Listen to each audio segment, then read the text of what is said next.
All right, Invincible season 3. I'm just gonna ramble, to be honest, because it was a long season, and I liked most of it, and I really do love this Invincible story. Like, this is like one of my favorite animated shows. I don't watch a lot of shows. This is one of my favorite shows on television, and I'm ecstatic they're just gonna keep coming back. It's gonna be this annual thing because this story probably is gonna run 8 or 9 seasons. And I know people get a little bit crazy when they hear like this is probably gonna run 8 or 9 seasons. And it's really like this show is really like nothing we ever seen before because after this season, if you like I don't know anything about the comics, but I still did read it. Like I watched videos, like those people that read the comics to you, I watched those videos. I'm not ashamed of it. I really wanted to see how the story ends, and like I'm intrigued to see how they how they differ from the comics going forward. Because I know Kirkland said he wants to do like Invincible fights the devil type storyline, and this look like they're gonna do that. And I'm excited to see where that goes. And yeah, like I really want to I'm really gonna excited to see for how people are gonna look at Mark. Because Mark is nothing like Superman. Mark is nothing like Clark Kent. Mark is nothing like it's nothing like these previous like he's just a different type of protagonist. You know what I mean? And this show's really gonna start to transition from being a superhero show to being a sci-fi war like show. You know, and I just really want to see how people are gonna take that because very soon this is gonna really stop being superheroes dressing up and killing shit. Very very soon. Like by end of season 5, the superhero shit's gonna be done. I'm telling you, it's gonna be done. Like with Rex and them starting to die, spoiler, I'm sorry, but like it's getting to a point where that's about to be done, and it's gonna be all about Viltrumites and Thrag and this and that, you know. And then Dinosaurus and all them are gonna come in. But let's just talk about this season. So this season really starts with us like Mark training to get stronger and Oliver growing up and just Mark trying to teach Oliver that that it's not okay to kill people, and like trying to get Oliver to understand like, hey man, you gotta listen to me if you want this stuff to work out. And Oliver is like when we first went into Oliver, I thought this motherfucker would be so annoying, but by the end of the season you're like, man, you're a stand-up guy. And you know, he's just a good dude. He's a good little kid, you know. He's like 1 year old. He's fucking knocking the Mauler's jaws off and shit, but he's a good kid. The Guardians of the Globe. Let me talk about them for for a hot minute. That shit with what is her name? Multi-Paul, uh, whatever that girl's name that fucks Immortal. Like all them people, they suck. They suck as heroes. They suck as people. They whine, cry, and lose. They whine, cry, and lose. You know, and it's hard to root for characters that whine, cry, and lose. Like, they're not even right. Like, if you watch WWE, think about Kevin Owens, think about Drew McIntyre. They whine, cry, lose, but they're right. You know? They're right about Roman Reigns. They're right about how people handle Roman Reigns and how it's not right. These motherfuckers, they whine, cry, and lose, and they're wrong. You know what I mean? So it's like, what the fuck am I even listening to, bro? You just talk and talk and talk and you just die and die and die. It's kind of hard to take you seriously. Like that line about how Caesar's always been soft on Mars. Caesar's like had to be just like it was hard on Omni-Man. Like, what are you doing? Shut the fuck up. They wouldn't have to be soft on these people. If you could fucking go toe to toe with them. You know what I mean? Rex really got likable this season, and it sucks that they turned him likable just to kill him. You know, maybe he'll come back. You never know now that they can like do different things in the comics, so he might come back here and there, but I doubt it. Robot was like he helped a robot. He's a character that's gonna be like really important come later, but he's always doing weird shit. You know, he's always doing weird shit. Eve, I'm gonna throw in here. Eve, she really.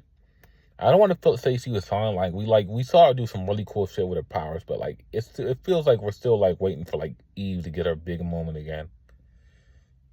They started off their little. Eve and Mark did start off their heroes for hire type business, and that's going to be important for another character in the near future. But they did start that off, and their relationship is going, and it is really like it's a really beautiful relationship. We did get a little bit of Amber, and we did get to meet her boyfriend, and that's going to be relevant later because her boyfriend's not the best guy. But we only got like a teensy little bit of Amber throughout the season, which is I'm sure most people are happy with. Omni-Man and Alan, we got a little bit of them fighting the Viltrumites in space, and Omni-Man rebelling that there are only 50, probably less than 50 pure-blooded Viltrumites left alive. And that's next season, we're really gonna get into that, but that's for next season.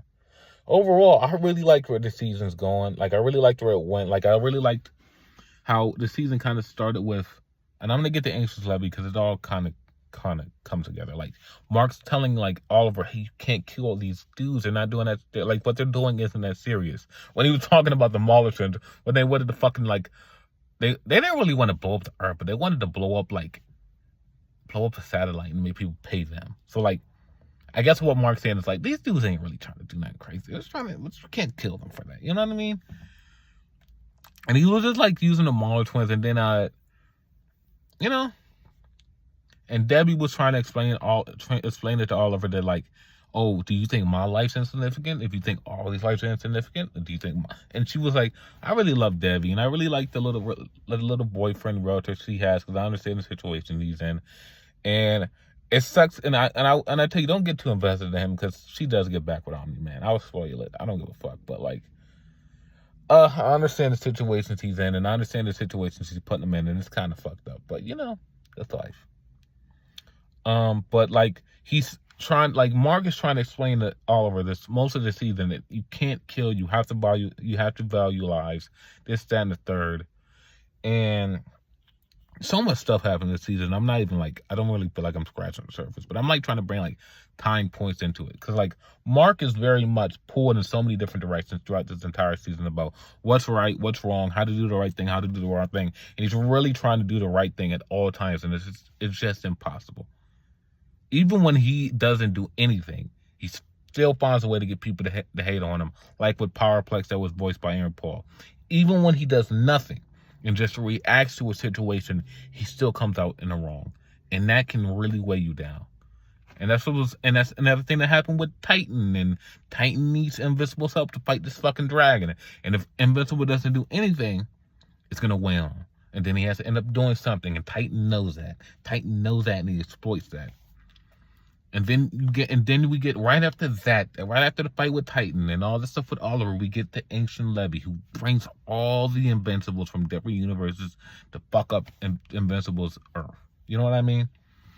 And it comes to a point where it's like Oliver's such a real motherfucker because he sees that Mark has Ancient Levy on the ropes and he says, kill him.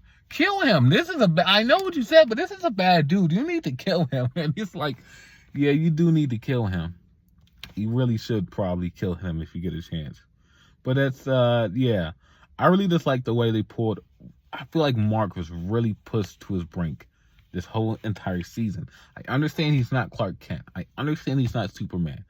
Like, I understand he's probably not as good or smart as a person as either of those people.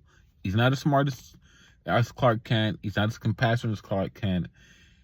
Because he's just a normal dude, put in a lot of situations where I feel like I think that's like how people need to stop looking at Clark Kent and Superman and stop comparing people to Clark Kent and Superman, because you gotta understand, Clark Kent was raised by the above average type of human being.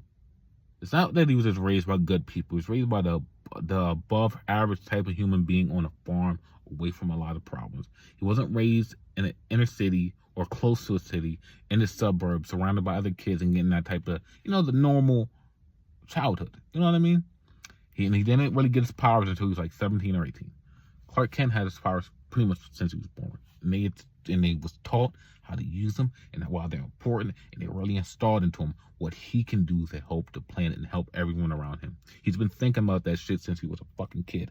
How I can help in any situation I'm put in.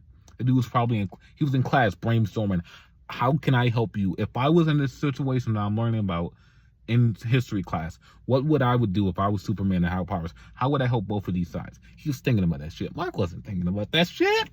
You know what I mean? Mark is really on every bite. He's learning on the go. He's learning as he goes. You got it. And I feel like he's really showing some. He's just really showing up. You know, when the big moments come, he shows up. So yeah, Invincible season 3, I give it a 9 out of 10. Because I feel like that stuff with Invincible, Immortal and the Guardians of the Globe, like I really don't like how they're so fucking weak and so interesting, other than the Rex. Like I really hope they can find a way to make them interesting. And I know they got the Bulletproof storyline coming up, but I don't know if that's going to be enough. I really don't know. Like I really think I don't really want them to be a drag, but sometimes it feels like they're a drag. You know, so, and I didn't even get to talk about all the Cecil stuff. Cecil fucking rocks. Walter Goggins rocks. He voices the fuck out of that character, and if this shit takes long enough, he might be able to play Cecil live action. So yeah, Invincible season 3, I give it a 9 out of 10. Peace.